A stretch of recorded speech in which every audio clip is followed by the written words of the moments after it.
Hey guys, welcome back. So for our kabobs, I am going to take half a cup of olive oil and I'm just going to pour that into like a medium-sized bowl, and then I'm going to take half a cup of ranch dressing.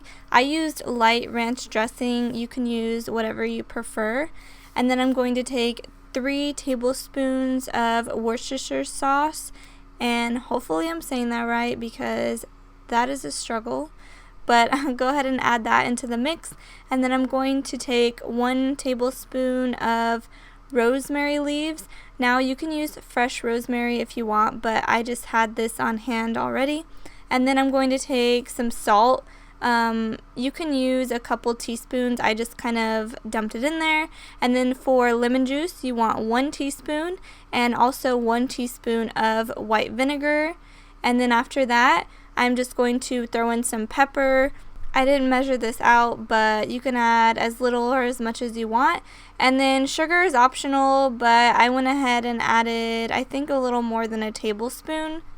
And then basically you just want to stir it all up. It will separate a little because of the oils that we used, and then the rosemary kind of likes to sink to one side, but it'll get mixed around and it'll be fine. So go ahead and pour that into your chicken that you've already cut up, and you're just going to put that in the fridge for about 30 minutes just to marinate. Now in the meantime, I'm going to prep my fruit and vegetable kebabs. So I've already cut up all my vegetables. I have onions, red and green peppers, and some pineapple. Now for this marinade, I'm going to be taking a 1/4 cup of olive oil. You will need more or less depending on how much like fruit and vegetable kebabs you're making.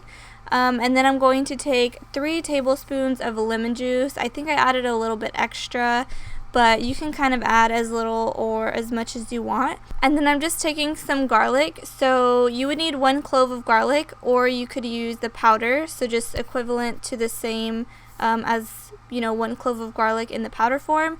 And then for salt, I'm using half a teaspoon, and I'm also using half a teaspoon of pepper. Now I'm using about a teaspoon of rosemary leaves. I'm using this because I use this also in my chicken marinade. You can use whatever herb you want to use, but I just decided to throw in some rosemary. That's totally optional. And then now I'm just assembling my vegetable and fruit kebabs, and you kind of just want to layer it with different mix after every single one. And then these are all of them complete. I have them laid out on a baking sheet, and then I'm just going to pour over my fruit and veggie marinade on top and kind of let that sit. It doesn't need to sit for that long. Pretty much when I was through with the kebabs, I went ahead and just poured that all over and let it sit while I assemble the chicken kebabs. So this is how they should look after they're all assembled. I just went ahead and stringed them on with my hands in the bowl. It was kind of a mess, so that's why I didn't film the whole thing. And then this is everything after it has cooked. These are my fruit and veggie kebabs and the chicken, and I did make some brown rice on the side. Hope you guys enjoyed this video. Don't forget to subscribe, and I will talk to you guys in my next video. Bye.